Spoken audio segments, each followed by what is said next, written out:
आज हम बात कर रहे हैं स्ट्रेचिंग के बारे में कि लास्ट टाइम हमने बात की थी स्ट्रेचिंग क्यों करनी चाहिए, कैसे करनी चाहिए, कब करनी चाहिए और कौन से वाली करनी चाहिए। उसमें से एक चीज़ का आज हम जवाब देंगे कि स्ट्रेचिंग क्यों करनी चाहिए, क्या क्या इसके फायदे हैं और क्या क्या मिथ हैं जिससे लोग डरते हैं कि नहीं इस वजह से हम स्ट्रेचिंग नहीं करेंगे, हमारी पावर कम हो जाएगी जैसे।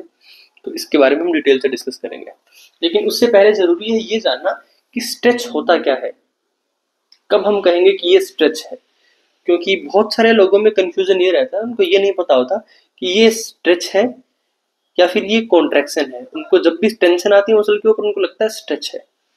फॉर एग्जाम्पल से देखते हैं।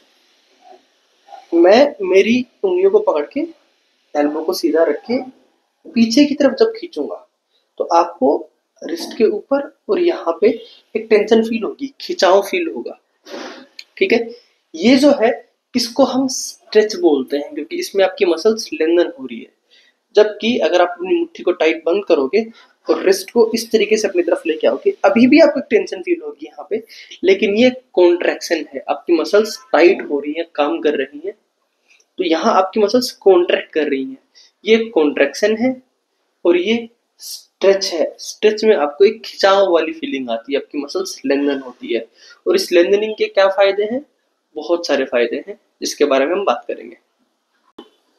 पहला फायदा क्या है? पहला फायदा है इंक्रीज रेंज ऑफ मोशन। अब रेंज ऑफ मोशन क्या होता है? रेंज ऑफ मोशन अगर हम आम भाषा में बात करें, हमारे हर एक जॉइंट के ऊपर भगवान ने फिक्स्ड रेंज दे रखी है कि इतनी मूवमेंट होनी चाहिए। उससे ज्यादा होती है तो उसको हम फ्लेक्सिबिलिटी का नाम दे देते हैं या फिर उसको किसी डिफॉर्मिटी के नाम से हम जानने लग जाते हैं, हाइपर फ्लेक्सिबिलिटी बोलने लग जाते हैं। फॉर एग्जाम्पल, मेरा शोल्डर है वो यहां से लेके इसको हम 0 डिग्री कंसिडर करें तो 180 डिग्री तक जा सकता है। तो मेरे शोल्डर की जो ये वाली रेंज, फ्लेक्जन की जो रेंज है, तो फ्लेक्जन की रेंज होगी 0 to 180 डिग्री। ऐसे ही जब मैं साइड से हाथ उठाता हूँ तो ये 180 डिग्री है। अबडक्शन जो हो रहा है ये 0 से 180 डिग्री है। ये जो एंगल बन रहा है ये मेरे जॉइंट की रेंज ऑफ मोशन है और ये हर एक जॉइंट के अंदर है, रिस्ट में है, एल्बो में है, नी में है, हिप में है। तो जब हम एक्सरसाइजेस करते हैं, स्ट्रेंथनिंग करते हैं, तो मसल्स की टोन हमारी इंक्रीज हो जाती है और अगर हम स्ट्रेचिंग नहीं कर रहे हैं तो उसकी फ्लेक्सिबिलिटी कॉम्प्रोमाइज होती जाती है। और इससे होता क्या है, हमारी रेंज ऑफ मोशन ना वो रिस्ट्रिक्ट होती है। अगर हम रेगुलर स्ट्रेचिंग करेंगे तो क्या होगा, मसल की टोन है वो मेंटेन रहेगी, एक हेल्दी टोन में रहेगी, पूरी मसल लेंथन हो पाएगी और पूरा कॉन्ट्रैक्शन हो पाएगा मसल्स का। तो इससे हमारी रेंज ऑफ मोशन है वो मेंटेन रहती है। सबसे ज्यादा दिक्कत हमें जो आती है रेंज ऑफ मोशन से रिलेटेड, वो आती है हिप में, जहां हमारी हैमस्ट्रिंग टाइट होने की वजह से हिप फ्लेक्जन कॉम्प्रोमाइज होता है या फिर नी फ्लेक्जन कॉम्प्रोमाइज होता है। ठीक है, क्योंकि जब आप हिप को फ्लेक्जन करते हो तो आपकी हैमस्ट्रिंग टाइट है तो आप बैठ नहीं पाते। ठीक है, चेयर पे बैठना मुश्किल हो जाता है या फिर चेयर पे जब आप अपना घुटना सीधा करोगे तो आप पीछे की तरफ चले जाओगे। तो ये दिक्कतें हैं रेंज ऑफ मोशन से रिलेटेड, ये आती हैं।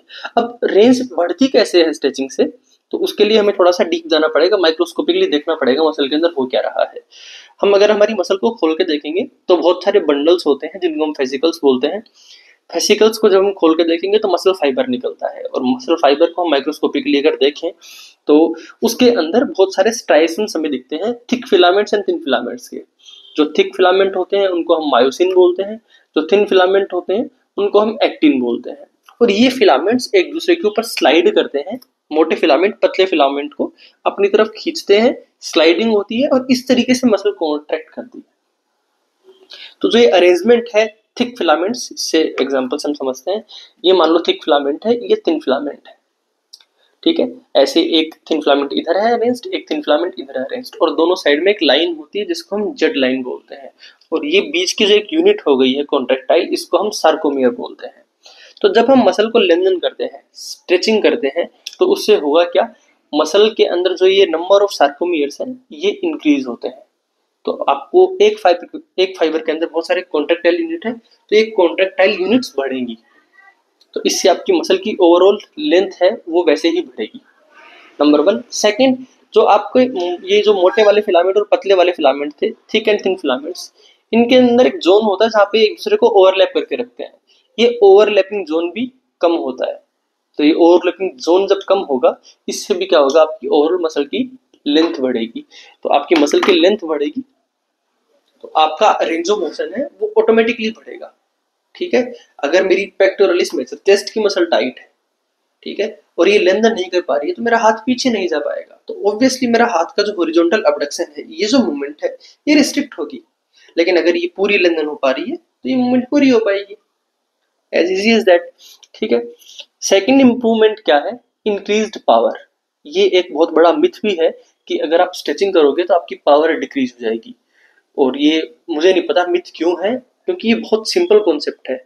अगर हम एक और एग्जांपल लेते हैं, अगर मेरे को कहा जाए, मेरे सामने एक आदमी बैठा है और मेरे को उसको चाटा मारना है, फॉर एग्जांपल ओनली, और मेरे को कहा जाए कि मेरे को यहीं से चाटा मारना है, तो फोर्स प्रोडक्शन बहुत कम हो पाएगा, बिकॉज मसल को कॉन्ट्रैक्ट होने के लिए जो टाइम मिला है वो बहुत कम मिला है। सिर्फ इतना स्पेस मिला, यहाँ पे मेरी पेक्ट कॉन्ट्रैक्ट करेगी और मेरा हाथ इतना ही पास आ पाएगा। जबकि अगर मेरी मसल लेंदन हो पा रही है, ठीक है, जो हमने बात किया स्ट्रेचिंग से लेंदनिंग हो पाएगी, फ्लेक्सिबल हो पाएगी, मसल पूरी पीछे जा पा रही है, तो मसल के फाइबर्स है वो पूरे एक दूसरे से दूर गए, एंड अब वापस कॉन्ट्रैक्शन होगा। अब ये वापस इसको स्लाइड करेंगे, तो मसल को पावर जनरेशन के लिए डिस्टेंस ज्यादा मिल गया, कॉन्ट्रैक्शन के लिए डिस्टेंस ज्यादा मिल गया, और मेरा हाथ यहां से ट्रेवल करके आएगा। जितना ज्यादा रिकॉइल होगा उतनी ज्यादा पावर आएगी। ठीक है, तो पावर ऑब्वियसली इंक्रीज होगी स्ट्रेचिंग से। ठीक है, अब वो स्ट्रेचिंग बहुत सारे टाइप की है, स्टैटिक स्ट्रेचिंग है, बैलिस्टिक स्ट्रेचिंग हमने पहले बात की थी, इनके बारे में हम डिटेल से देखेंगे आने वाले वीडियोस में। तो आपको कौन से वाली स्ट्रेचिंग कब करनी है वो अलग डिस्कशन है, लेकिन स्ट्रेचिंग से पावर कम होती है, ये एक बहुत बड़ा मिथ है। ठीक है, third one is reduced exercise muscle soreness.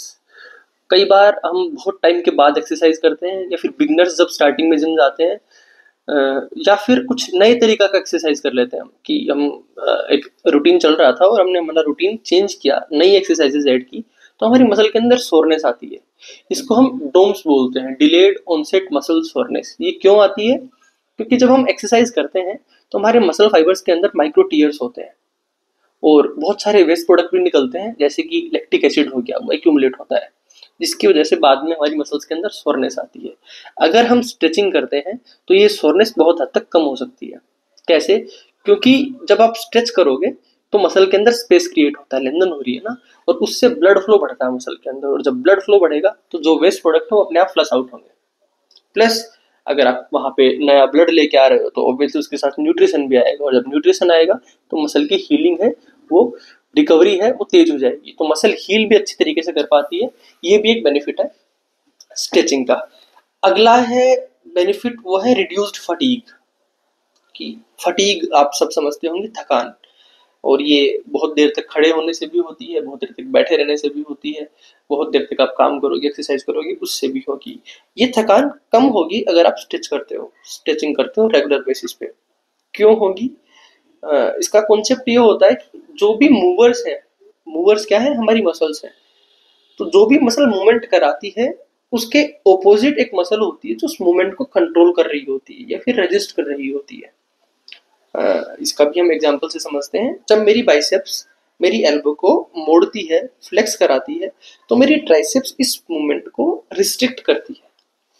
इन्हें हम बोलते हैं एगोनिस्ट एंटागोनिस्ट। ठीक है, तो जो प्राइम मूवर है, जो मूवमेंट करा रही है, उसको हम एगोनिस्ट बोलेंगे, और जो मूवमेंट को रिस्ट्रिक्ट कर रही है, कंट्रोल कर रही है, उसको हम एंटागोनिस्ट बोलते हैं।